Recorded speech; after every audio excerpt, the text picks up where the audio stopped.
Growing up, I always heard about her. My sister's the same age as her, so throughout middle school and all that, she was like the big talk of Reno. So I did hear about her before high school. Just because of her athleticism, or?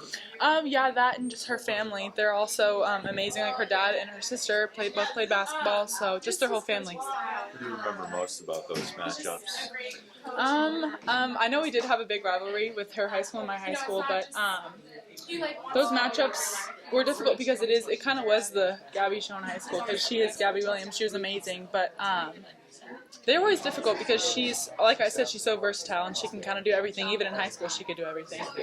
And compared to now, obviously, she's just amazing. Like being able to see like on ESPN just Gabby showing up, that's like amazing because she's grown so much and gotten even better, which is hard to believe. So how do you combat that? I mean, do you have to rely on your size and hopefully keep her away from the basket, or just get inside position on her? We've been trying to. Well, this morning we had film, and what I think our what's the word I'm looking for? Our advantage is our big men inside, is me and Ruthie. But yeah, being down low, getting early positioning on them, and just going to work early is going to be the key to the game. But then you'll have to go out and defend her. Probably does that pose problems for you, or are you pretty used to doing that against smaller players? Not used to it because in the Pac-12 there's not many teams that play. They kind of play five guards. They have one that's kind of their big, but other than that they have five guards. So we are going to have to be able to play on the outside and defend the perimeter and things like that. So were you good friends with her, or what? I was good friends with her. Not like super good friends, but we did hang out off the court and stuff. She texted me before this. It's like we should get together. One of my high school teammates is her best friend, and she's here too. And we were planning on seeing each other, but we're both so busy. So we'll see each other anyways. Yes, exactly. We'll see each other tomorrow. Did you ever play together in AAU or anything, or just high school rivals? Just high school rivals, yep. Never together. And the age difference would have kept you off team playing together? Yeah. She was on, her dad has a team called Jam on it, and that's who she played with, and I played on Nevada Basketball Academy, so they were a little different. Did your sister play with her at all? No. None of us did, yeah. Yep. Is there... Do you have to fight a sense of awe when you're playing UConn just because they have been that program that's been around your whole life? I mean, I feel like every girls' basketball team like dreams of playing UConn. I know I have for a while, but I never thought we'd finally be able to. It's just an amazing honor, and I'm super excited for tomorrow. Do you have a relationship with your uncle? Does it help having an uncle who's a professional athlete and has given you any advice?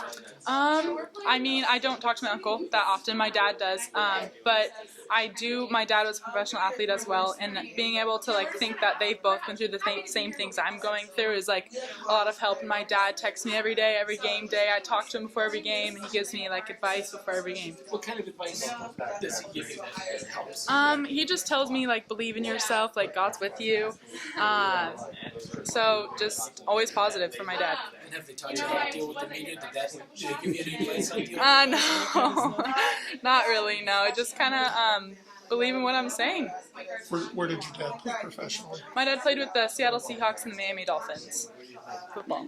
So were you around the professional environment I at was all? not. He retired before my older sister was born. Yeah. That's kind of tough. So with your sports and family, people at that higher level, were there expectations growing up, or did they push you into doing anything, or was it all about you and how you did it? There was no expectations. I mean, my dad wanted us to do whatever we wanted to do. I grew up playing golf, actually. I played basketball, but it was kind of just like a side thing. But basketball kind of developed more around high school, to be completely honest. But yeah, they never pushed us. My sister plays basketball as well. She's a collegiate athlete. But no, nobody had expectations for us when we were growing up. Just do what you wanted to do. And what are your memories of watching your uncle? Did you get to watch him? I really didn't. No. Did they put on videos at all and say, here's me playing football, here's me playing baseball? No. I didn't get to really see any. You're watching them, and they're down 10 points before they know it. And they can say, how do you guys avoid doing that? And what, just playing the players and not the jerseys? What does Coach think? Just kind of lock down early. I mean, be there mentally. That's kind of been our problem. We don't come out like in the mental state. We're kind of, I mean, this game especially, I think we need to come out mentally focused. That will help us a lot. And I know their names on their jerseys is like a big deal, but just being able to know that we are Oregon and that we can do what we've been doing in the past. And does it mean anything to you? I mean, very few teams have men and women who both make the Final Four. Mm-hmm. There's only one program in history that's won both titles in the same year. That's UConn. They did it twice. Mm-hmm. So what would it mean to the school to have both teams make the Final Four and to beat UConn on the way? That'd be amazing. I mean, our men last night just by themselves making the Final Four in what, like 78 years or something like that? That's just amazing. But if we both did, that'd be even greater. We are kind of known as a football school, and it's awesome to see us changing into more of a basketball school and a football school. We're just playing for each other now. We are a young team, but we're playing loose, and we're super excited to be here, and we've just been really playing with a lot of heart.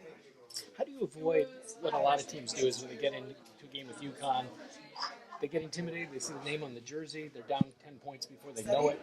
What have you been told about that whole aspect of that and not getting caught up in the whole awe of it all? Yeah, well, they're an incredible program. Everybody knows who they are and, their success story. But, they are going to go on runs against us tomorrow. I think the key is just not getting down and, staying confident with ourselves because they could go on a 10-0 run. But, it's just being able to play good defense and not let them go on another 10-0 run, and, just staying in it mentally and, Now, there's very few programs that both the men and the women make it to the Final Four.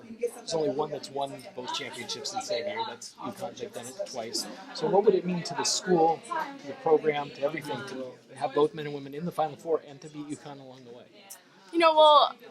In Eugene, our community is just backing us all the way. Especially being from there. There's so much love and support. Everyone is so excited that our men's and women's teams are having so much success this year. And, we hope to do what the men have done. We really look up to them because, they've been so successful. But yeah, it would be really incredible to go to a Final Four, but it's definitely going to be a challenge.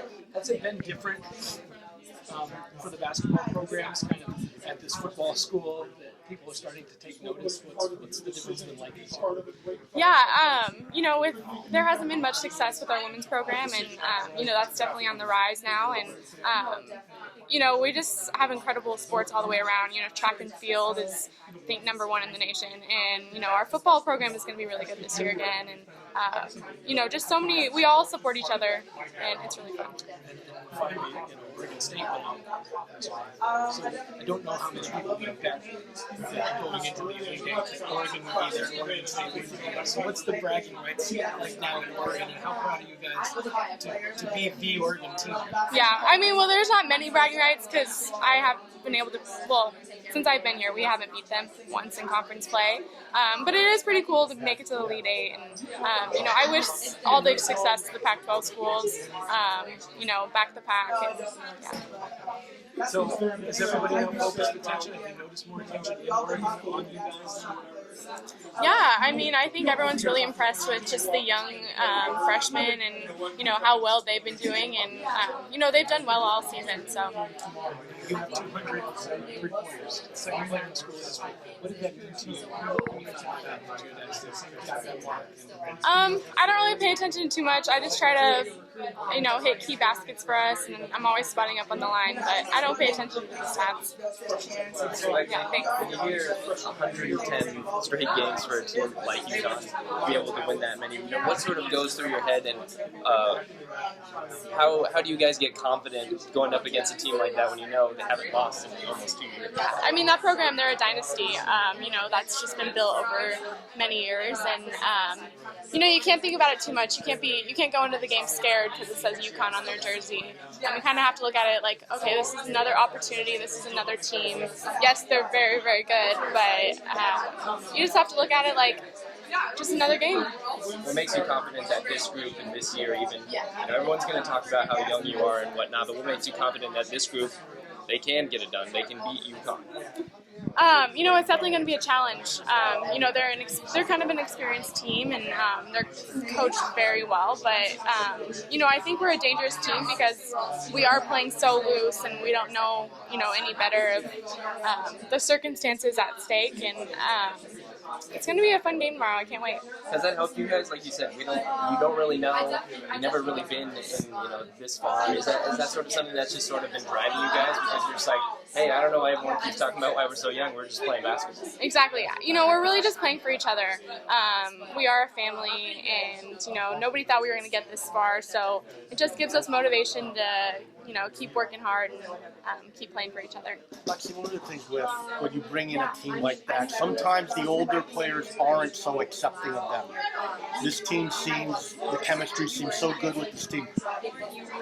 What does that say about not only the freshmen with their talent, but the upperclassmen, the juniors and stuff, that so accepting and so willing to do what they needed to do to be successful? I think what really helped us is this past summer we went to Spain, and it's such a new team that we were able to bond really well and get to know each other, and I think that was the turning point where we all started to really just understand each other and accept each other. If you're someone like me, you look at the UConn numbers and you think pinball numbers, I guess video game numbers now, let's say 110 wins in a row, 157-1, Yeah. and haven't lost 2 games in a row in 24 years and stuff like that. From the outside, when you guys, if you even look at those kind of things, what goes in what they do? I mean, it's very inspiring. If we were to beat them, it'd be the greatest upset in, history. But it's just, honestly, I think, that's who you strive to be like. You strive to be like UConn. Everybody wants that success. And, they work hard for what they get. They play so hard. I think that's the difference between them and other teams. They play a full 40 minutes hard. When our team, we haven't done that all year. We've played maybe 2 out of the 4 quarters or 3 out of the 4 quarters. We've never really put a full game together. One of the questions they seem to get and what happens to them is that they're bad for basketball. When you hear someone that, as a competitor, as a basketball player, that someone is bad for basketball, what's your reaction? I mean, people probably just hate them because they're so good. That's how I take it, is that they're bad for basketball. They're always winning, and, people get upset because they can never take them down. And, Does it make you appreciate the decision? You took longer than most people do to make a college decision. Seems like it's working out pretty well for you. Do you really appreciate that? Yeah, it's really funny because most people didn't really believe in the vision that I had for coming here. There were so many people that were just like, you're making the wrong choice, and it's kind of nice to prove them wrong and definitely prove the people that did believe in me, right. So it's definitely kind of gratifying seeing to where we have gotten this first year and the decision I made. UConn looked at you a little bit. What were your best recollections of your, them seeing you at games or any contact you might have had with their coaching staff? Gino, my freshman year, he came to one of my games, surprised me on my birthday, and then their coaching staff came for an in-home visit with me in September, and that I think my junior year, he was with USA Basketball, so I wasn't able to see him, but I had a good relationship with them. Wasn't great. I hadn't talked to them too much. Sabrina, when you look at 110 straight games, obviously a ridiculous stat. What makes you confident that this team in being your team, can get it done and beat them? Yeah, I mean, 110 is crazy. I think we're going on 4 right now, and we're living high. So definitely, all giving credit where credit is due. They're definitely a great team. I think we're just excited to be able to play another game. Regardless of the streaks and the seeds, that doesn't really matter. Once you start playing. All you hear about is this is a young group. And Gino joked yesterday in his press conference that they don't really know what they're doing out there because you've never been. Exactly. Yeah. Something that sort of motivates you because you guys. Yeah. No, I saw that and I laughed because he's so right. I mean, we have no idea. None of us are really nervous. We joke, we laugh in the locker room, and I bet other locker rooms are just nervous, tight, quiet. And we have nothing to lose. I mean, we came this far now. I mean, we want to keep going, of course, but I think we're just excited. We try and live in the moment and just embrace this because it'll never come back to us. Does that make this experience almost easier in a sense because you don't really know what you're doing? No, it definitely makes it easier. I know, if we'd come in here as one of the top seeds, we'd feel the pressure and having to win. And I mean, we still feel the pressure we have to win. I mean, we never want to lose, but I think it definitely, makes us enjoy this experience more just by being, happy, positive, excited. UConn, what are some of their biggest strengths? I know you could probably pick out a very, a variety of things because 110 straight for a reason, but, this year's squad seems like they're probably a little bit more vulnerable than maybe in years past, and so what do you see out of that? I mean, they're definitely wired to win. I mean, they're definitely wired to win. They have won through, their whole roster.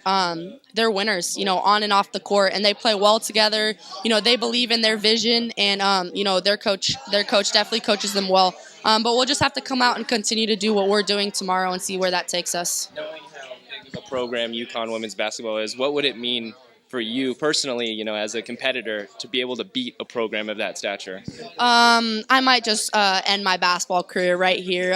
There's no reason in playing anymore. No, I'm joking. I mean, I think it'd mean a lot to us. It'd show, where we stand and what we're achieving here. And I definitely, in the years to come, I think it'll just show, we might be that next UConn.